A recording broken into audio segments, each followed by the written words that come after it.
The Witch's Bedtime Tale.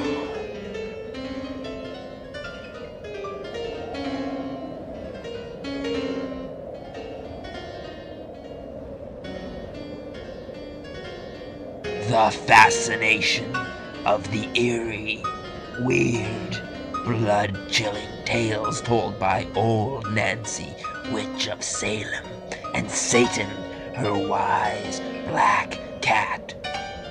They are waiting for you now.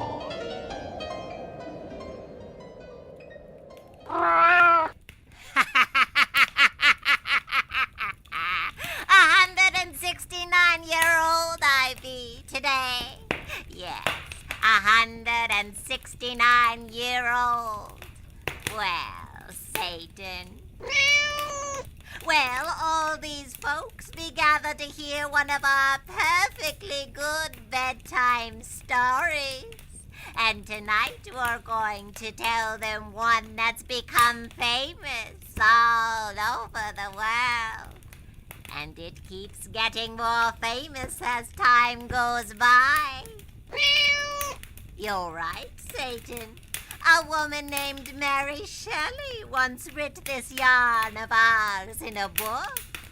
But she and no one else never knew the true facts of the case. But me.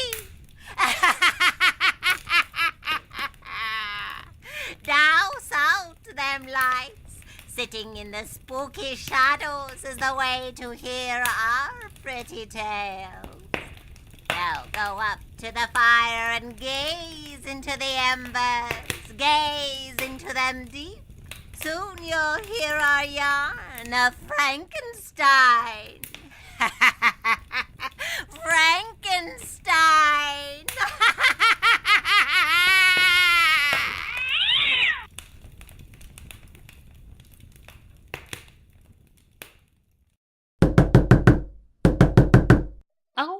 All right, I'm coming. Don't break the door down. Who is it? It is I, Henry Clerval. Oh, come in. Ah, good evening, Madame Maurice. Good evening. Bah, it's raining cats and dogs. Step inside so I can close this door. Yes, Madame Maurice. Oh, just letting that wet umbrella drip all over my clean floor. Oh, I'm sorry. Oh, you men of science. I suppose I should be used to such foolishness after keeping house for Victor Frankenstein. Oh, he's just a young man, Madame. Once he's married, he'll grow out of it. Huh? You leave me shocked. Where is our young man of science, Victor? In his laboratory? Is he ever anywhere else? He doesn't even come out for his meals anymore. What has he been doing in there that he's so mysterious about? I don't know any more than you do. Our Victor is a genius, and genius shares its secrets with no one. Henry Clerval, I'm worried about that boy. In the last 6 months, he's changed. Changed? Yes, he thinks of nothing but his work of late. You know how much he loves his fiancée, Elizabeth. There's 3 times he's postponed their marriage because it wasn't finished, and I'm afraid of what he's doing. I feel it is unholy. Madame. Unholy, I tell you. He forbids me to enter that laboratory of his, but he can't close up my ears. At night I hear frightened sounds from there, the cries of animals in pain, and made from him who has always been so kind. Sustained shouts and cries, and I've seen the things brutish-looking men bring in this house. Hideous things from the slaughterhouses and the morgue. Last week, the public executioner was here. He brought the body of that robber who was beheaded in the square. There's no need for you to worry. However disgusting the tools he employs, you may be sure the object of Victor's work is to benefit mankind. I hope you're right, but...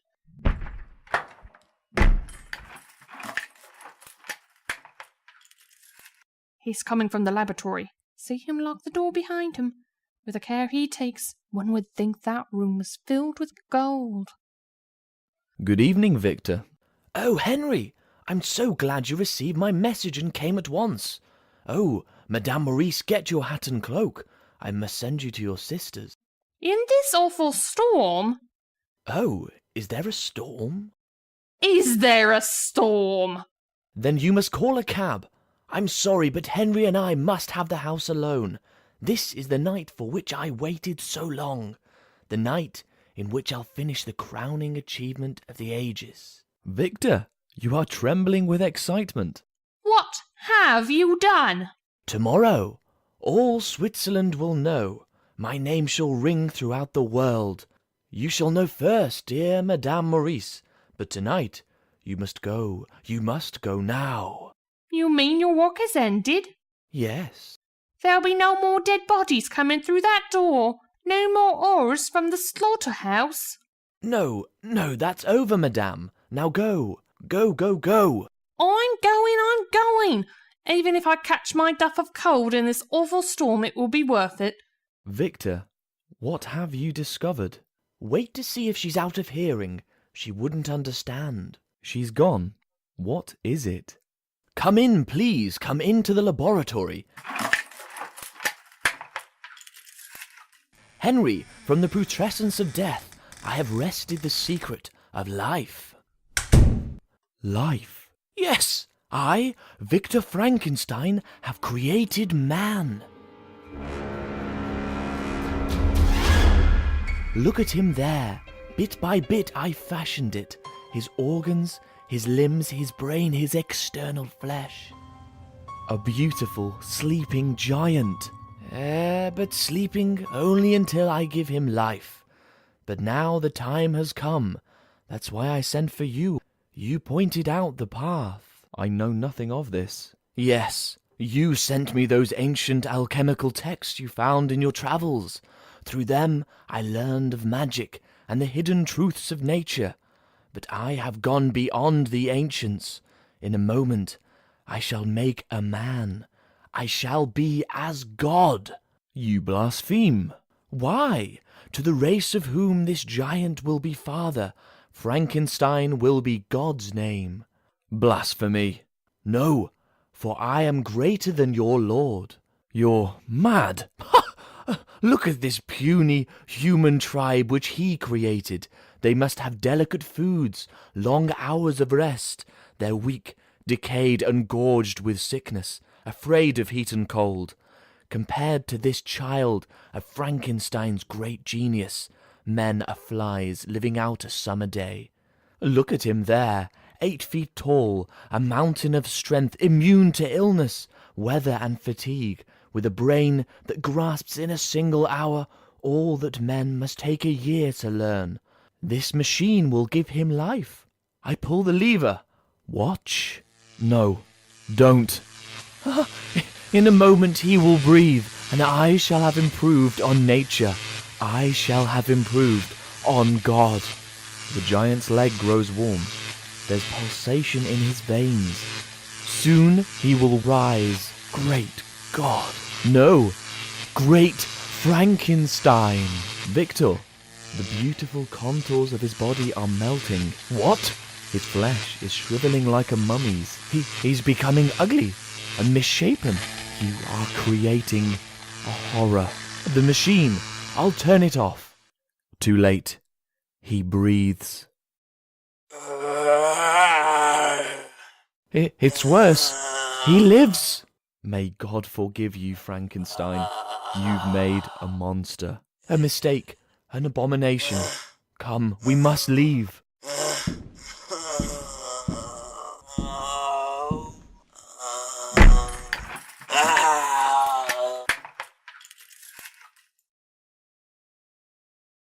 I can't go back into that house.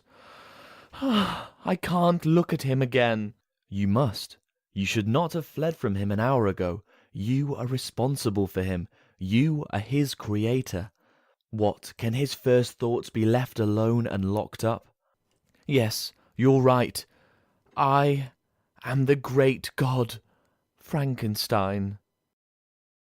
But how could he have changed so as I gave him life? I planned a thing of beauty and produced a loathsome horror. Man cannot usurp the properties of God. Let us go in. Oh, all right. Oh, why should I fear him? His trifleness may be only that of an exterior that I in some way marred. I gave him a brain capable of the most lofty thoughts, the noblest actions. Why, it's going to be all right. In his body of a fiend may be the nature of an angel. I planned his nature so. Victor, the laboratory door has opened. He has burst the lock. With giant strength. He's gone.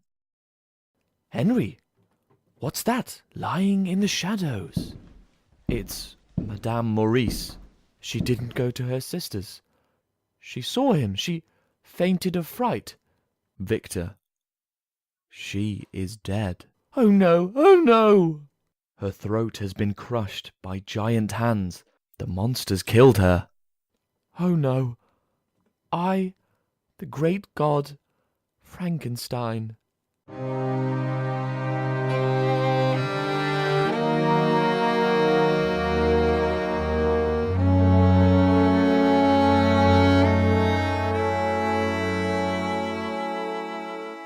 Well, my friend, how does it feel to be on your feet again? Not bad after a year in bed, I'll wager. A year has passed after that awful night. Enough.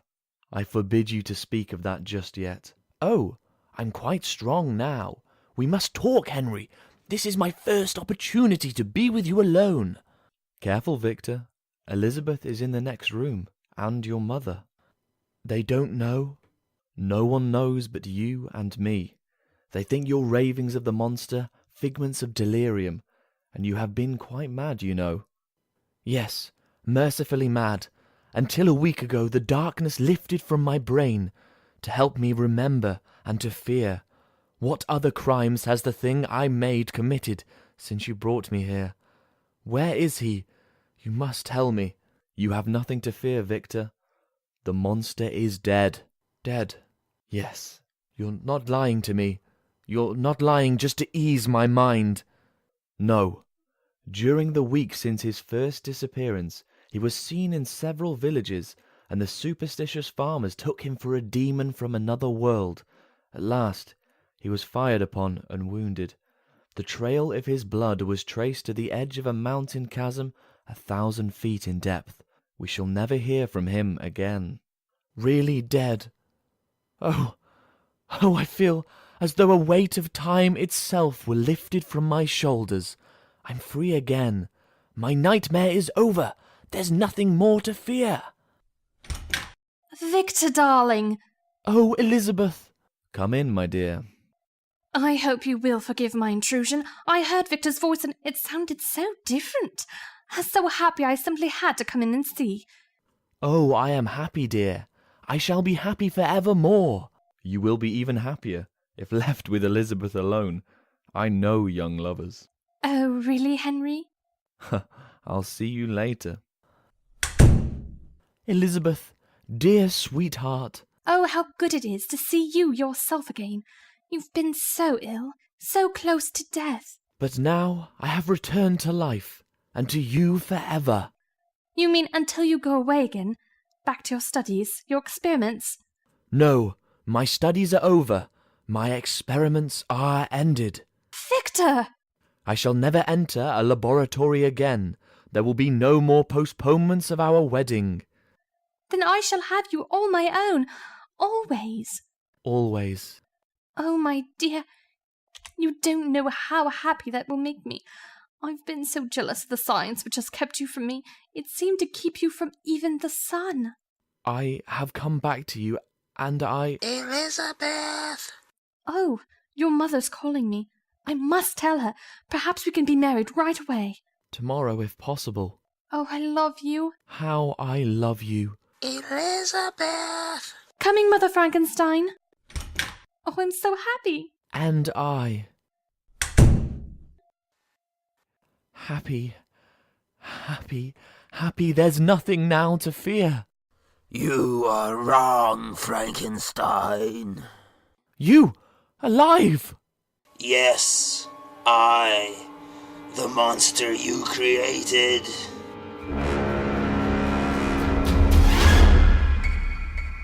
I followed you to this desolate place as you bade me.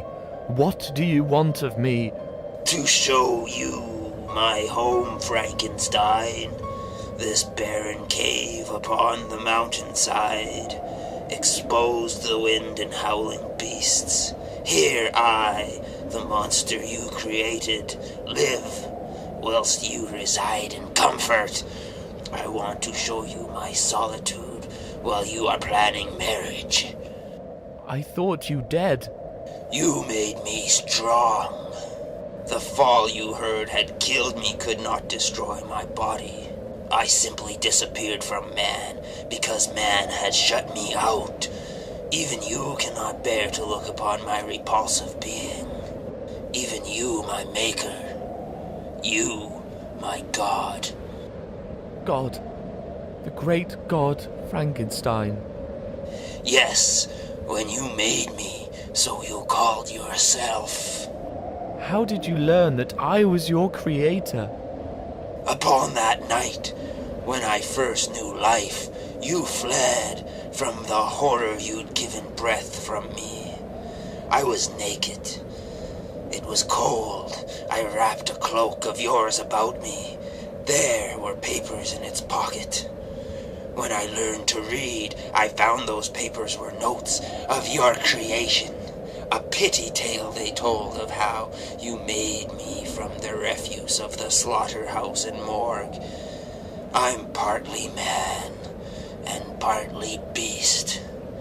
You owe me recompense for the awful life of which I'm doomed. That is why I come to you tonight, that you may pay your debt.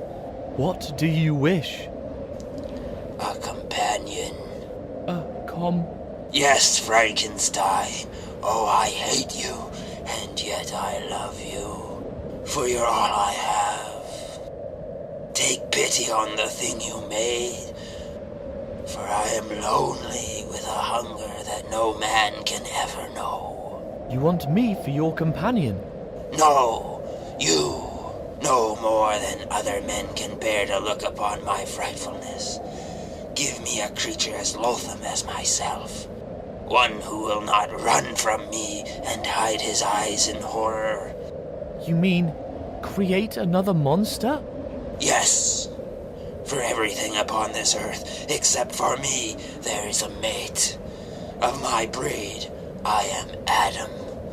Frankenstein, make me an Eve. Eve? A female?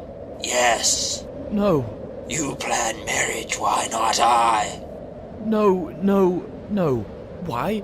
You might loose upon the world a race of monsters, a race who would destroy mankind. I swear we will do no harm, Frankenstein. I swear to you. Never. I presume no more upon the powers of heaven. I experiment no longer with the mysteries of God. You will not create for me a mate? No, 1,000 times. Yet you yourself will take one. Beware, you made me strong. I could crush you like a dove. I'm not afraid of you, only of life's secrets, and I've already probed too deep. I will not do the thing you ask. No, I spare you now. At the hour of your greatest happiness, I will strike. Straight to your heart, Frankenstein. Wait and fear, for I'll be with you on your wedding night. On your wedding night.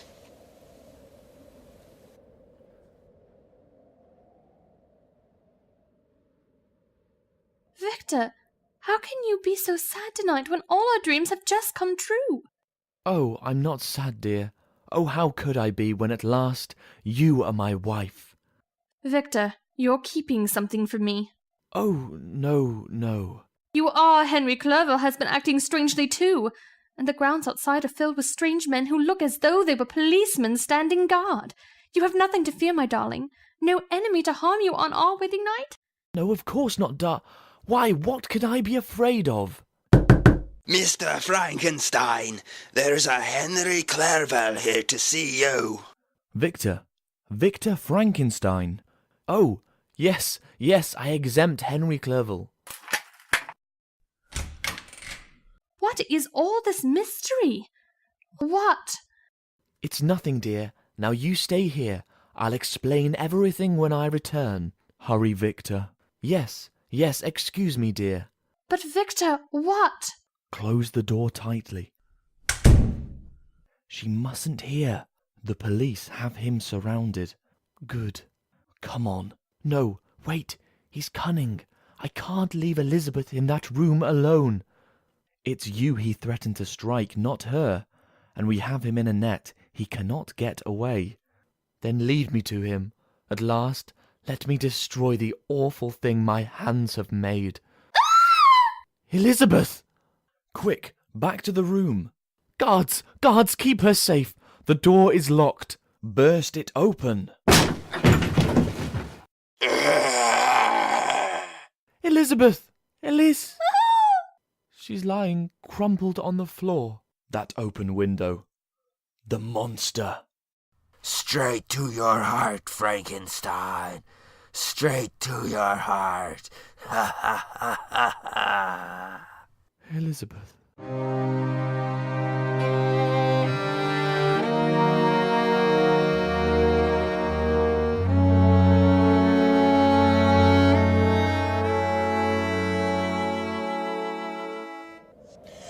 After all, Frankenstein, you've tracked me down. You find me only because I let you find me. You fiend of hell. Stand out from those rocks where I can see you. So you may aim at my breast with that pistol which you carry. I have you now. Not yet. You forget how fast I move. Let me go. Did you think you could destroy me with weapons such as this? I, whom you made superior to the puny race of men? I will throw your pistol into yonder cavern, and I release you unhurt and unharmed.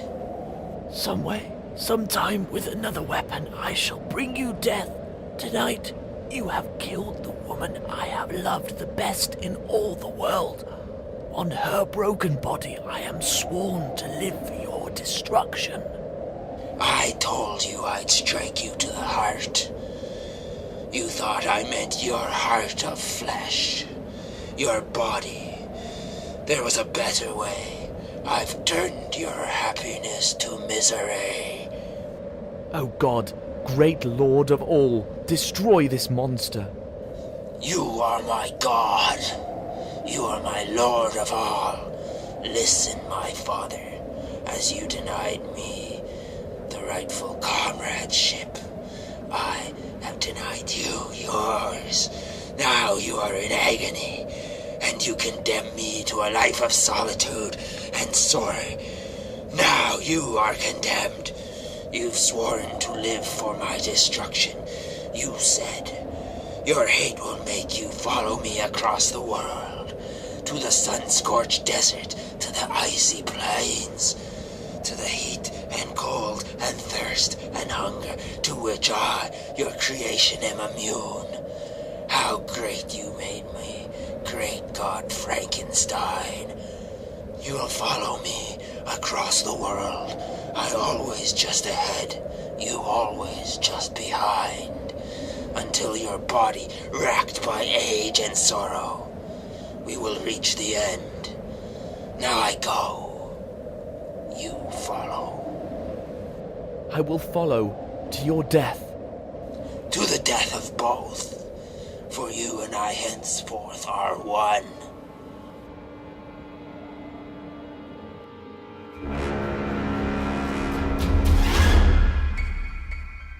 Hello, castaway! 3 points starboard! Castaway, 3 points starboard! A castaway? Here at the Arctic Circle? Aye, sir. The lookout spotted a man floating on an ice block. Probably broke away from the mainland, sir. Dead? A white man 1,000 miles from humankind. Some explorer, probably like ourselves. Yes, who's lost his party. He may be a companion of that strange giant we saw off in the distance several days ago. Think we can get him, sir? We'll try. Man the longboats. All hands, man the longboats. Cast away, cast away. Man the lifeboats, cast away. Prepare for launch.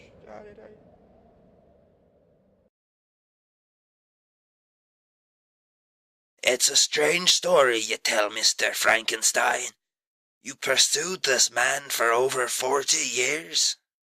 Not a man, a monstrous being, over mountain and desert, ocean and plain, from the vales of Africa, here to the Arctic Circle I have followed. I always just behind, he always just ahead. 40 years I have known no home, no friend, only solitude, misery, and an empty dream of vengeance. Now I'm dying. I can pursue no longer. There, man. 5 days on that ice floe didn't do you any good. But our ship's doctor will soon have ye on your feet, as good as new. What you need now is lots and lots of rest, so I'll leave you until the morning. Good night, Mr. Frankenstein. Good night, Captain. Rest. Lots of rest. Yes, my father. You. I crept aboard the ship when darkness fell. I expected you, for we have reached the end. The end, for a god as miserable as his Adam, and an Adam as sorrowful as his god. Sorrowful, because your vengeance is over. No, Frankenstein, at the end there is no longer heart for vengeance. All things cease. All things begin again. You are dying. The son cannot survive his parent.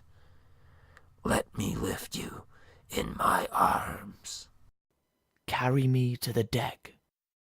Gently, tenderly, I bear you, for you're all I have to love, all I have to hate. Frankenstein, forgive me at the end. I forgive, and forgiveness' sake, beneath these icy waters let there be one grave for both. You and I, creator and created. My presumption, and your misery.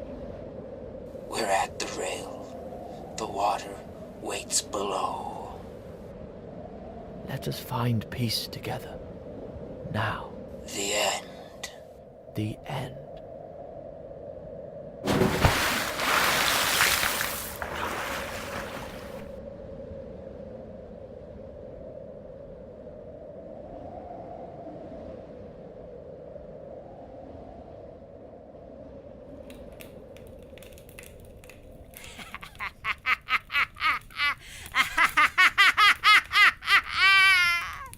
And them's the true facts about the story of Frankenstein. Come see us again, and Satan and me will have another yarn to spin you. Another.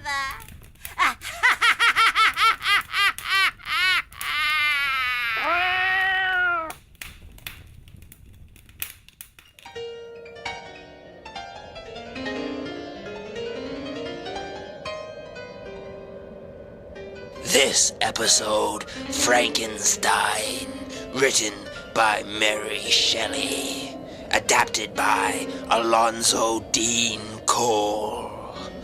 Our cast include Sheena MacDonald, George Gibb, April Sadowski, and Kevin Rimney, based on The Witch's Tale by Alonzo Dean Cole.